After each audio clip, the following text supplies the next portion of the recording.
출애굽기 9장 13절부터 16절까지 말씀을 이제 보려고 합니다. 제가 읽겠습니다. 출애굽기 9장 13절부터 16절. 주께서 모세에게 이르시되 아침에 일찍 일어나 파라오 앞에 서서 그에게 말하기를 주 히브리 사람들의 하나님이 이같이 말하노라. 내 백성을 가게 하여 그들이 나를 섬기게 하라. 내가 이번에는 나의 모든 재앙을 내 마음과 내 신하들과 내 백성에게로 보내어 온 땅에 나 같은 이가 없음을 내가 알게 하리라. 이제 내가 내 손을 내밀어 역병으로 너와 내 백성을 치리니 내가 땅에서 끊어지리라. 그랬습니다. 16절까지 보시면 내가 바로 이런 까닭으로 너를 일으켰나니 이것은 곧 내 안에서 내 권능을 보이고 내 이름을 온 땅에 밝히 알리려 함이니라 그랬는데요. 하나님께서 이제 왜 이집트를 이렇게 심판하시고 계시는가, 이 목적을 지금 여기서 잠시 말씀하시고 있는 겁니다.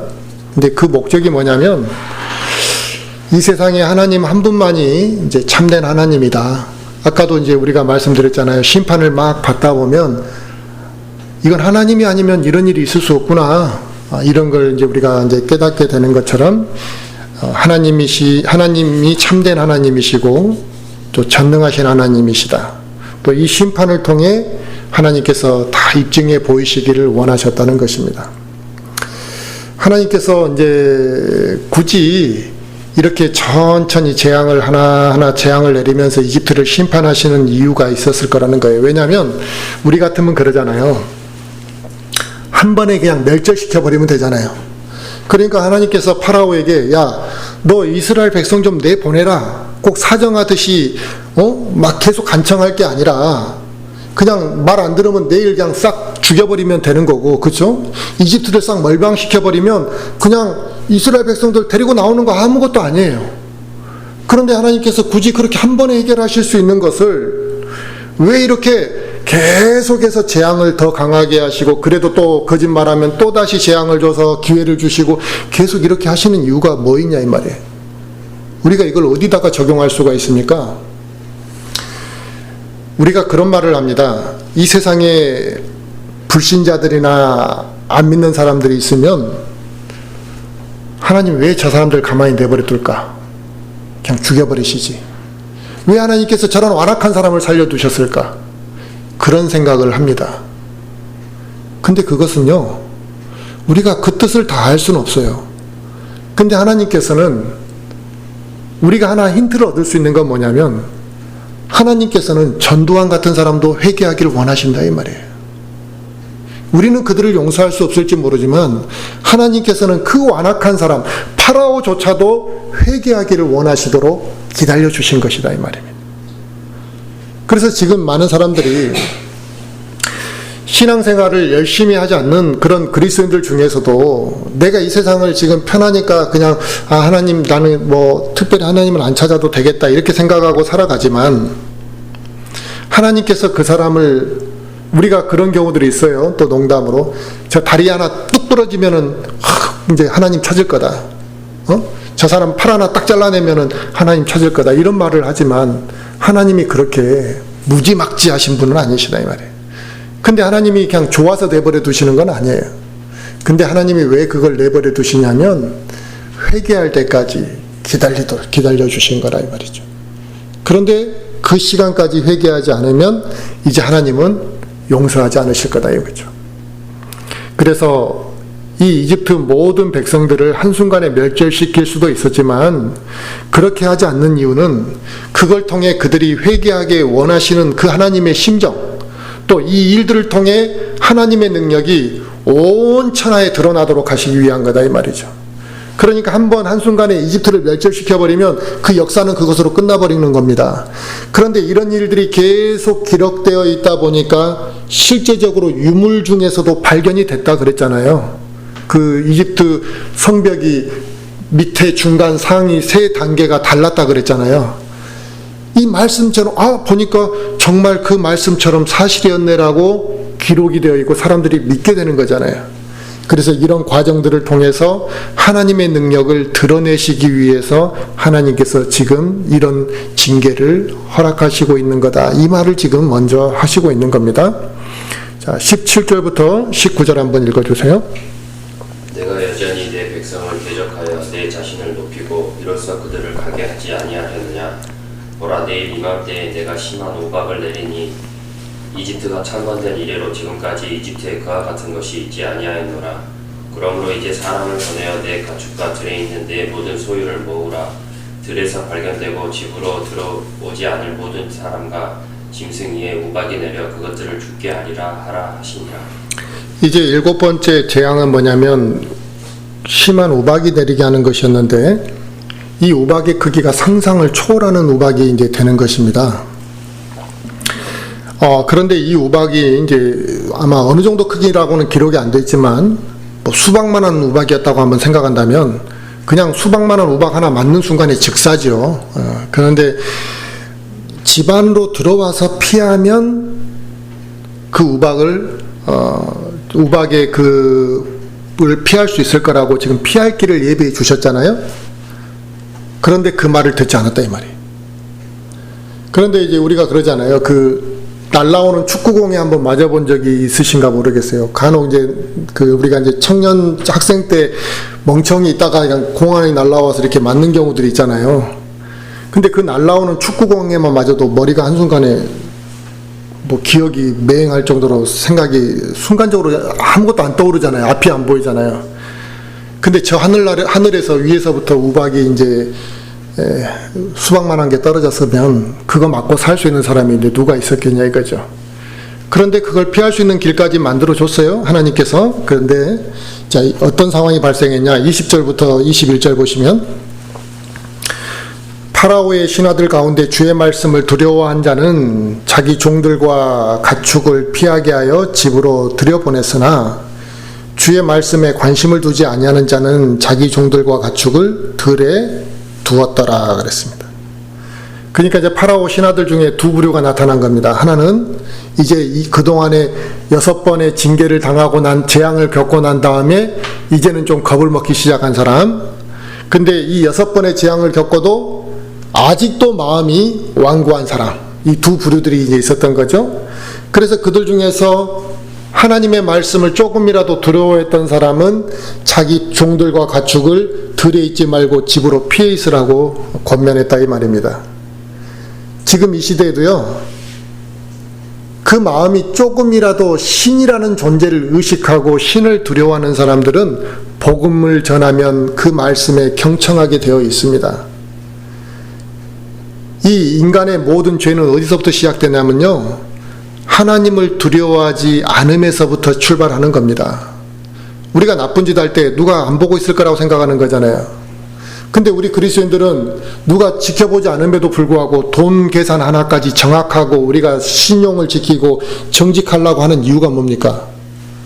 사람이 나를 지켜보지 않을지라도 하나님이 나를 지켜보시고 있다라는 그 자세 때문에 그런 거잖아요. 하나님을 두려워하는 사람이 두려워하는 마음을 가지면 우리가 죄를 지으려고 하지 않게 되는 겁니다. 그래서 인간의 모든 죄는 하나님을 두려워하지 않기 때문에 그런 거거든요. 이 시대에 수많은 사람들이 간음죄를 저지르고 목사들조차도 간음죄를 저지르는 이유가 뭐냐 이거예요. 하나님을 두려워하지 않기 때문에 그런 거예요. 간혹 그 목사들이 간음죄 지어놓고 그런 말 하잖아요. 죄 없는 자가 먼저 나한테 돌을 치라고. 하나님도 나 용서하셨다고. 그런 말을 하는 자체가 뭐냐면, 야, 저 사람은 하나님을 두려워하지 않으면서 목회라는 그 직업을 갖고 있구나, 이렇게 보여지는 것이죠. 하나님을 두려워한다면 그런 짓을 하라 해도 할 수가 없는 거잖아요. 그래서 인간의 모든 죄는 하나님을 두려워하지 않는 데서부터 시작하는 것이고, 사람이 회개는 언제 하게 되느냐? 하나님을 두려워할 때 회개하기 시작하는 겁니다. 그래서 아까 오전에 그 말씀을 첫 번째 오전 예배 때 말씀드렸잖아요. 왜 그리스도인들이 회개하지 않느냐 이 말이에요. 그 회개하지 않는 문제가 바로 하나님을 두려워하지 않는다는 거예요. 그러니까 하나님의 말씀을 한 귀로 듣고 한 귀로 흘리는 거죠. 그래서 잠언 1장의 말씀은 그거잖아요. 잠언 1장 7절에 주를 두려워하는 것이 지식의 시작이거늘 그랬는데, 성경 말씀을 많이 배웠어요. 성경을 해박하게 알아요. 그래서 성경 박사가 됐어요. 근데 주를 두려워하지 않으면 그거 제대로 된 지식이 아니다 이 말이에요. 주를 두려워하는 것이 지식의 시작. 하나님이 원하는 지식이라는 것은 단순히 교만해지고 잘난 척하고 내가 뭐 좀 잘 알고 많이 알고 이게 아니라 하나님을 두려워하는 데서부터 출발하는 겸손한 마음이 겸비되는 걸 하나님이 원하셨다라는 것입니다. 그래서 그리스도인들이 세상에서 막 잘난 척하고 사는 것, 이거 하나님이 원하시는 게 아니에요. 그런데 지금 교회 안에들 보면 그런 경우 있잖아요. 세상에서 뭐 좀 잘 되고 세상에서 뭐 좀 물질적으로 잘 되면 하나님이 복 주신 거라고 하면서 사람들 앞에서 드높이고 막 그렇게 자랑하고 막 그런 사람들 있잖아요. 그럼 하나님은 항상 그렇게 물질적으로만 복을 주시는 분이냐? 막 서울대 입학한 학생이 뭐 자식이 입학했으면은 막 자랑거리로 세워서 하나님이 저희 복을 주셨다고. 물론 하나님께서 그렇게 복을 주실 수도 있지만 하나님이 눈에 보이는 세상의 명예만 다 그런 것만 복을 주시냐 이 말이에요. 교회는 그런 걸 이야기하는 게 아니에요. 그 사람이 서울대를 갔는지 의대를 갔는지 그게 중요한 게 아니고요. 그 사람이 하나님을 두려워하는 마음에서부터 출발했느냐가 그게 중요한 거예요. 그렇지 않다면 그 사람이 서울대를 간 거 아무 쓸모없는 거고요. 또 그 사람 우리가 성령의 열매를 어떻게 맺었느냐를 가지고 이야기하는 거죠. 그래서 저 형제가 정말 육신적인 형제였는데 하나님을 두려워하더니 그 사랑의 열매, 온유의 열매를 맺더라.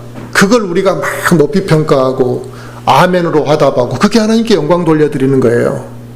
내 자식 저기 학원 열심히 보내가지고 서울대 가는 것이 하나님께 영광 돌려보낸 게 아니고요. 근데 이게 뒤바뀌어 버렸잖아요. 성도들이 어떤 열매를 맺느냐 가지고 하나님께 영광 돌리는 게 아니라 세상에서 서울대 갔냐 안 갔냐, 또 좋은 직업으로 돈을 많이 벌었냐 안 벌었느냐, 그거 가지고 하나님께 영광 돌려드린다고 착각하고 있는 건데 그런 게 아닙니다. 그래서 여기서도 지금 파라오의 신하들이 하나님을 두려워하는 사람들의 반응과 하나님을 두려워하지 않는 사람들의 반응이 달랐잖아요. 그래서 그리스도인들도 하나님을 두려워하는 마음에서 말씀을 듣는 사람과 하나님을 두려워하지 않는 상태에서 말씀을 듣는 사람의 반응이 같을 수 없다 이 말입니다. 자, 그 다음 22절부터 26절까지 또 한번 읽어주세요. 주께서 모세에게 이르시되 너는 하늘을 향하여 내 손을 내밀어 이집트 온 땅에 곧 이집트 땅의 사람과 짐승과 들의 모든 채소 위에 우박이 내리게 하시니 모세가 하늘을 향하여 자기 막대기를 내밀매 주께서 천둥과 우박을 보내셨고 불이 땅 위에서 달려나가더라. 주께서 이집트 땅 위에 우박을 내리시니 이에 우박과 또 그 우박과 섞인 불이 심히 맹렬히 떨어지니라. 이집트가 국가가 된 이래로 이집트 온 땅에 그와 같은 것이 없었더라. 우박이 이집트 온 땅에서 사람과 짐승을 막론하고 들에 있던 모든 것을 쳤으며 우박이 또 들의 모든 채소를 치고 들의 모든 나무를 꺾었으되 이스라엘 자손이 있던 고센 땅에만 우박이 없었더라. 지금 여기서 불이 땅 위에서 달려나가더라라고 기록이 되어 있는데 천둥과 번개가 막 이렇게 치는 거잖아요. 그래서 이제 우리가 여기서 볼 때는 이렇게 번개가 위에서 밑으로 쫙 이렇게 치는 것처럼 보이지만 적도에서는 이 번개가 이렇게 옆으로 치는 것처럼 보이는 겁니다. 그래서 번개가 이렇게 칙칙칙 쳐나가는 것처럼 지금 보이는 거죠. 근데 큰 우박이 막 떨어지고 불이 막 땅에서 이렇게 탁탁탁 치고 날아갈 정도가 됐으니 땅에 살아남은 것이 아무것도 없었다 이거예요. 그런데 이스라엘 백성이 거하는 고센 땅만 아무것도 피해를 입지 않았다 이 말이에요. 그러면 그 이스라엘 백성들이 보는 그 관점이 뭐였겠어요? 두려워하면서 보게 되겠죠. 그렇죠? 하나님이 자기를 안위해 주시는 그 상황을 보면서 그냥 우리는 잘 먹고 잘 살면 돼 이런 마음이 아니라 두려워하는 관점에서 그걸 막 보겠죠. 이집트 땅이 피폐해져 가고 이집트 사람들이 죽어가는 것을 봤을 테니까요. 이 세상을 이집트에 비유한단 말이에요. 우리는 이집트 안에 사는 성별된 그리스도인들입니다. 그럼 하나님께서 우리는 안전하게 지켜주신단 말이죠. 그럼 하나님께서 우리 구원받은 그리스도인들을 안전하게 지켜주실 때 그래 나만 잘 먹고 잘 살면 되고 저 사람들이 죽든 말든 관심 없어 하고 이렇게 사는 게 아니다 이 말이에요. 하나님께서는 내 삶에 복을 더해 주시고 내가 윤택해졌지만 감사할 일이고 그걸 내가 누리고 살지만 믿지 않는 사람들의 그 완악함이나 세상의 타락함을 볼 때는 두려움으로 보게 되는 거다 이 말이에요. 근데 우리가 그런 눈으로 보는 게 영적인 눈인데, 많은 사람들이 세상을 볼 때 어떻게 보냐면 더 가지려고 보고 막 세상을 부러워하고 세상에 믿지 않는 사람들하고 더 어떻게 되면 더 세속적으로 놀아보려고 하고 이렇게 본단 말이에요. 그게 아닙니다. 성별됐다라는 게 지금 그거예요. 하나님께서 나의 삶을 지켜주실 때 저 세상의 사람들은 하나님으로부터 멀어져 가는 것을 보고 안타깝게 우리가 지켜보는 그 눈, 그 모습이 우리 그리스도인들의 자세가 되어야 된다 이거죠. 자, 그 다음 27절부터 28절 제가 읽겠습니다. 파라오가 사람을 보내어 모세와 아론을 불러 그들에게 이르되 이번에는 내가 죄를 지었노라. 주는 의로우시고 나와 내 백성은 사악하도다. 주께 간구하여 이만하면 충분하니 더 이상 강력한 천둥과 우박이 없게 하라. 내가 너희를 가게 하리니 너희가 더 이상 머무르지 아니하리라 하매 그랬습니다. 파라오가 드디어 이제 자기 입으로 7번째 재앙을 겪고 난 다음에 주는 의로우시다라고 이제 고백을 했고 자기와 자기 백성은 사악하다고 인정을 했습니다. 그리고 이제 이스라엘 백성들을 내보낼 테니 이 강력한 우박과 천둥과 번개를 이제 그만 내려달라고 모세에게 간청했다라는 것입니다. 매를 맞기 전에 이랬으면 얼마나 좋았겠습니까? 근데 사람들은 매를 맞기 전에 회개하는 것이 유익한 것인데 사람들의 특징은 꼭 모든 것을 잃고 나면 회개한다는 것입니다. 우리도 그러고요. 우리도 그러고 모든 사람들이 꼭 그런 우리 어리석음이 있습니다. 자, 29절부터 또 마지막 33절까지, 29절부터 33절까지만 먼저 한번 현영제가 읽어주세요. 모세가 그에게 이르되 내가 도시에서 나가 곧바로 주를 향하여 내 손을 넓게 펼치리니 그리하면 천둥이 그치고 더 이상 우박이 있지 아니하리이다. 이로써 땅이 주의 것인 줄을 왕이 알리이다. 그러나 왕과 왕의 신하들로 말하건대 당신들이 아직도 주 하나님을 두려워하지 아니할 줄을 내가 아나이다 하더라. 아마와 보리가 상하였으니 이는 보리가 이삭이 패였고 아마는 꼬투리가 나왔기 때문이더라. 그러나 밀과 후밀은 상하지 아니하였으니 이는 그것들이 아직 자라지 아니하였기 때문이더라. 모세가 파라오를 떠나 도시에서 나가 주를 향하여 자기 손을 넓게 펼치매 천둥과 윽박이 그치고 비가 땅에 내리지 아니하니라. 이제 모세는 이제 파라오가 이렇게 말하는 걸 듣고 아직도 너는 반성이 덜 됐어라는 걸 알았다라는 것입니다.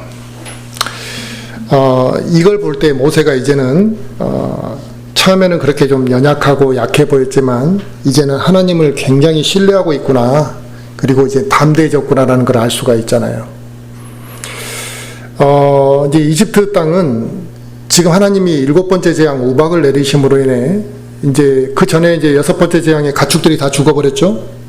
이제 우박으로 인해 남은 채소조차 싹 다 없어져 버렸습니다. 그래서 아마와 보리가 상했다 그랬습니다. 그런데 이제 밀과 호밀은 아직 싹을 틔우지 않았기 때문에 상하지 않았다 그랬는데 이제 밀과 호밀이 조금 있으면 이제 나니까 이제 이집트 사람들은 그 생각했겠죠. 이제 아마와 보리가 다 사라져 버리니까 동물들 가축들도 없고 먹을 것이 없으니까 막 싹싹 기르려고 했는데 조금 있다가 밀과 호밀이 싹을 탁 틔우니까 야 그래 저거 먹으면 되겠다 이런 생각을 했을 거라 이 말이에요. 그러니까 마음이 다시 또 이제 변질되는 거죠. 근데 이제 그 다음에 뭐가 와요? 메뚜기가 와서 딱 그 남은 밀과 호밀까지 사라지게 하나님께서 징계하신다는 것입니다. 자, 34절, 35절 말씀 보시면 파라오가 비와 우박과 천둥이 그친 것을 볼 때에 여전히 더 죄를 지어 자기 마음을 강팍하게 하였고 그의 신하들도 마찬가지였더라. 파라오의 마음이 강팍해져서 그가 이스라엘 자손을 가게 하지 아니하였으니 주께서 모세를 통해 말씀하신 것과 같았더라 그랬습니다. 그러니까 파라오가 7번째 우박을 재앙을 통해서 내가 죄를 지었다, 내가 악하다 이렇게 인정을 했는데 이스라엘 백성을 처음에는 보내겠다고 했지만 우박을 딱 멈추게 해주니까 마음이 또 바뀌어버렸다 이 말입니다. 이 완악함이 파라오의 이 변덕스럽고 완악한 마음이 파라오에게만 있는 것이 아니라 지금까지 수많은 인간들이 그랬어요. 예수님께서 이 땅에 거하실 때도 그랬습니다. 예수님을 이 땅에 거하셨다라는 것은 사람들이 이제 예수님의 사역에 대해서 이제 깊이 생각하지 않으니까 그러지만 예수님이 이 땅에 거하시고 예수님과 대면을 했다라는 것은 하나님을 대면한 거나 마찬가지거든요. 왜? 하나님이 인간의 몸을 입고 오신 거니까. 우리는 죄된 몸을 입고 하나님을 대면할 수가 없잖아요. 그러면 직사죠. 그렇죠? 그러니까 모세도 하나님을 직접 볼 수 없었잖아요. 그래서 하나님이 인간의 몸을 입고 오셔서 예수님이 이 땅에 거하시면서 이제 우리랑 같이 있으셨던 거잖아요. 그러면 그 당시 예수님과 함께 있었던 유대인들은 하나님을 대면한 자들이나 마찬가지란 말이에요. 그래서 예수님이 많은 이적을 보여주셨고 많은 성경적인 가르침을 가르쳐 주셨는데도 결국 유대인들이 어떻게 됐어요? 안 받아들였어요, 예수님을요. 일부 받아들인 자들은 있었지만 지금 이 시대도 마찬가지입니다. 우리가 예수를 믿고 구원받았다고 합니다. 그래서 우리가 구원받았다고 하는데 고난이 닥치면 하나님을 찾고 또 고난이 사라지면 내가 언제 그랬냐는 듯이 다시 세상으로 돌아가 버리는 그리스도인들이 많이 있단 말이에요. 그래서 저희 교회 올 때도 뭐냐면 다 눈물 콧물 흘리고 스토리를 가지고 교회 오지, 저희 교회 올 때 그냥 지나가다가 할 일 없어서 들렸는데 이런 경우는 거의 없습니다. 얼마나 사연들이 다 그냥 스토리가 많은지 모르는데. 그래서 많은 분들이 그런 사연을 가지고 오는데 와서 이제 영적으로 좀 안정을 갖고 뭔가 기쁨을 갖고 처음에는 막 감동이 넘치다가 이제 어느 정도가 되면 다시 죄악된 생활로 돌아가거나 세상과 타협해 버리는 것을 볼 수 있다 이거죠. 근데 이것은 누구를 탓하기 전에 우리 인간의 성품입니다. 본성입니다. 그래서 우리가 이런 본성에 지배당하지 않으려면 어떻게 해야 되느냐? 이것 때문에 우리가 기도를 잘해야 되는 거예요. 쓸데없는 방언하고 하나님의 음성을 들으려고 하고 이러려고 기도하는 것이 아니고요. 내 본성이 성령님에게 온전히 지배당하도록 하는 시간이 기도라는 말이죠. 그래서 내 육신의 것들, 내 완악한 마음이 기도를 통해서 하나님에게 온전히 복종할 수 있도록 내려놓는 시간이 기도라는 시간이죠. 그래야지만 우리가 이 파라오처럼 다시 좀 괜찮아지면 내가 언제 그런 말 했냐고 세상으로 돌아가 버리고 또 힘들면 하나님 찾고 이러지는 않게 된다 이 말이에요. 출애굽기 이제 10장 넘어가세요. 1절과 2절 말씀 보시면 주께서 모세에게 이르시되 파라오에게 들어가라. 내가 그의 마음과 그의 신하들의 마음을 강팍하게 하였으니 이것은 내가 그 앞에서 나의 이 표적들을 보여주려 함이며 또 내가 이집트에서 행한 일들과 내가 그들 가운데서 행한 나의 표적들을 내가 내 아들과 내 손자들의 귀에 고하게 하려 함이라. 이로써 내가 주인 줄 너희가 알리라 하시니라 그랬습니다. 이제 8번째 심판은 또 그 목적이 무엇인가 이렇게 말씀하시고 있는데 이 8번째 심판을 통해서 하나님은 이스라엘 민족의 주가 되시고 이집트에 임한 그 심판을 통해서 자기 백성을 구원하실 분이라는 것, 이것을 그 약속을 지키시는 분이라는 것을 이 재앙을 통해서 보여주시겠다라는 것입니다. 또 그뿐만 아니라 자기 백성을 이제 이집트에서 노예 생활에서 구원하셔서 약속의 땅으로 이제 인도하실 것인데 그 약속의 땅으로 나중에 인도하게 되면 그 민족의 후손들이 있을 거 아니에요. 그 후손들에게 이 재앙의 사건을 이야기하면서 하나님이 어떤 분인지 가르치도록 하라는 것입니다. 우리도 이제 부모님이 돌아가시고 나면 이제 부모님과 관계가 막 안 좋았으면 모르지만 그래도 나쁘지 않는 관계로 부모님과의 관계가 있고 부모님이 돌아가시면 이제 그 부모님의 추억이 우리에게 깃들어 있잖아요. 그러면 내가 이제 내 아들에게, 그러니까 이제 너희 할아버지 이야기를 해주게 되는 거잖아요. 그렇게 되면 그때 그 사건들 있잖아요. 예를 들어서 내가 아버지가 나를 어떤 그 계기점, 내가 정말 실수했을 때 뭔가를 감싸줬다거나 아니면 내가 어떤 그 진로를 선택할 때 그 아버지 때문에 이런 진로를 선택했다거나 이런 그 경험담을 이야기해 주게 되는 것처럼 이 8번째 재앙의 목적은 하나님이 어떤 분이시고 하나님이 이스라엘 백성들을 이집트에서 구원하셔서 약속의 땅으로 인도하시는 그 하나님이시며 너희들은 그 백성이라는 것을 대대로 기억하게 할 때 사용하는 이 한마디로 추억담처럼 사용할 이야기다 이 말입니다. 이 이야기가. 그래서 8번째 재앙은 이집트 사람들에게 단순히 고통을 주기 위한 재앙만이 아니라 이스라엘 민족에게 교훈을 주기 위한 재앙이 섞여 있다는 것을 의미하는 것이죠. 그러니까 우리가 이것을 어떻게 볼 수 있냐면 이 세상에게 다른 사람이 징계를 받는 경우들 있잖아요. 뭐 예를 들어서 구양수 행자님이 하나님 앞에 징계를 막 받아요. 근데 그걸 내가 이렇게 딱 보면서 야, 하나님이 무서우신 분이구나. 또 하나님께서 저 사람을 그 징계를 통해서 회개하는 상황들을 막 보면서 내가 뭔 생각하냐면 나도 저렇게 매 맞겠구나.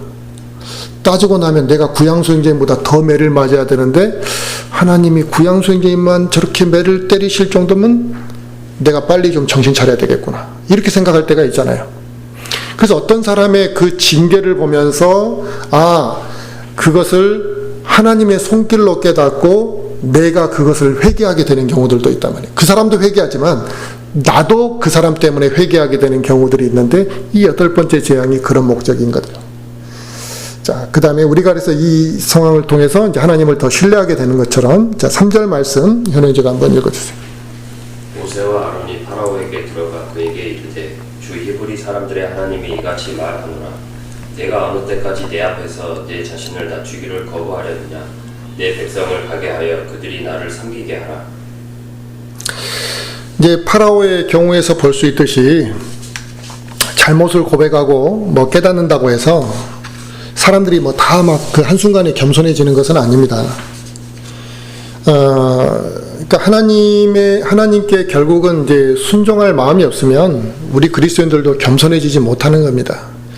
구원받은 그리스도인이라고 해서 다 겸손하게 사는 건 아니잖아요. 근데 우리가 이제 겸손한 마음을 갖기 어려운 이유 중에 하나는 뭐냐면 우리 육신의 그 성품 중에 한 가지가 어떤 성품이 있냐면 그러니까 이제 그 우리 가지고 있는 본성 중에 어떤 본성이 있냐면 나보다 못한 사람을 무시하는 경향이 있습니다. 그래서 이것은 안 가르쳐줘도 다 그렇게 합니다. 어린아이들한테 우리가 처음부터 야, 너보다 못한 애는 무시하고 살아야 돼. 우리가 이렇게 자식을 가르친 적 없잖아요. 이건 예수 안 믿는 사람들도 그렇게 안 가르칩니다. 근데 애들이 다 크면서 나보다 좀 부족한 애들을 다 무시한다는 거예요. 우리 인간의 그게 타고난 본성 중에 하나다. 우리가 가지고 있는 성품 중에 공부 잘하는 아이들은요, 공부 못한 아이들을 무시합니다. 그래서 성경에 그런 말이 있는 거예요. 지식은 사람을 교만하게 한다, 이 말이에요. 그럼 우리가 그 말을 들으면 어떻게 해야 돼요? 지식을 배우면 안 된다가 아니라 자녀들에게 지식을 가르칠 때 교만을 주의하면서 가르쳐야 되는 거잖아요. 그런데 우리는 그렇게 안 가르칩니다. 교만하도록 가르친다. 그래, 너 어디 가서 무시당하지 말고 교만해도 좋으니까 지식을 많이 쌓고 남들 위에서 사람들 좀 무시하고 살아라. 우리는 이렇게 가르치는 거예요, 사실은요. 돈이 많은 사람은 자기보다 물질적으로 적게 가진 사람들을 무시하는 경향이 있습니다. 그게 누가 가르쳐줘서가 아니라 우리 타고난 본성과 그 물질이 딱 결착을 해서 그런 것들이 탁 자연스럽게 나타납니다. 돈 많은 사람들 중에 겸손한 사람 찾기 어려운 것이 바로 그와 같은 거죠. 그래서 물질은 사람을 교만하게 하고, 그래서 물질은 하나님과 멀어지게 하는 우상이 될 수 있는 것이라는 것을 성경은 우리에게 경고하고 있는 겁니다. 파라오처럼 사람들이 하나님 앞에 순종하기를 거부하는 것은 자기를 첫째 희생하고 싶지 않기 때문에 그런 거죠. 그러니까 하나님의 명령에 희생하려고 할 때 지금 파라오는 뭘 희생해야 돼요? 이스라엘 민족이라는 그 경제성을 포기해야 되는 거잖아요. 왜냐하면 이스라엘 민족을 노예로 데리고 있을 때 그 경제성이 어마어마한 거거든요. 우리의 6.25 사건이 없었으면 일본은 저렇게 빨리 회복할 수가 없는 나라였거든요. 또 우리가 그와 같이 일제 압제 속에서 그와 같이 노동력이 착취당했기 때문에 그들이 경제 대국으로 가는데 밑거름이 된 거거든요. 그래서 이 노예 제도는 어마어마한 그 큰 부를 축적하게 만듭니다. 그래서 세계 선진국 중에 노예 제도가 없는 나라가 없어요. 다 보면 식민지를 한 나라들이 지금 이 시대의 강대국이 됐잖아요. 이건 그만큼 노동력의 그 착취를 통해서 얻게 되는 부의 굉장한 그 큰 이득이란 말입니다. 그래서 파라오 입장에서는 이스라엘의 그 노동력을 포기함으로 인해서 경제의 손실을 보고 싶지 않은 것. 그게 그에게는 엄청난 희생이었어요. 그리고 자기가 왕인데, 그래도 명색이 그 시대 제일 큰 나라 왕인데, 내가 그 별 볼 일 없는 이스라엘 백성들이 섬기는 그 신에게 낑낑대고 그냥 자기가 찍소리 못하고 좀 이렇게 졌다라는 소리를 듣고 싶지 않은 거죠. 그 명예욕과 권위 때문에 파라오는 그걸 거부하고 순종하고 희생하고 싶지 않았기 때문에 결국 하나님께 순종하지 못했던 것이 겁니다. 우리도 내가 포기하고 내려놓지 않으려고 하는 게 있기 때문에 순종하지 못하는 거거든요. 성경적인 지식을 적게 배워서 순종을 못하는 건 절대 아닙니다. 심지어 우리가 뭐 대단한 걸 가지고 있어가지고 그걸 포기하지 못한다면, 그래 저 사람은 저게 아까워서라도 포기 못하겠다 이런 마음이라도 가질 텐데, 정말 쓸모도 없고 쓸데없는 것을 절대로 포기하지 않으려고 하는 게 있습니다. 그게 뭔지 아세요? 자만, 자아, 교만함. 이거 어디다 쓸 겁니까? 근데 그거 절대 안 내려놓는다. 이기심, 탐욕, 자기 중심적인 그런 가치관과 사고, 명예욕, 세상의 욕망, 이런 것들을 우리가 꽉 붙잡고 있잖아요. 절대 내려놓지 않으려고 한단 말입니다. 그래서 하나님 앞에 우리가 순종하기가 어려운 겁니다. 그래서 헌신이라는 것이 사실 어려운 게 아닌데, 헌신을 어렵게 하는 이유가 뭐냐면 탐욕, 이기심, 이런 것들을 꽉 붙잡고 자기 자아를 꽉 붙잡고 하나님을 섬기려고 하니까 헌신이 어려워지는 것이죠.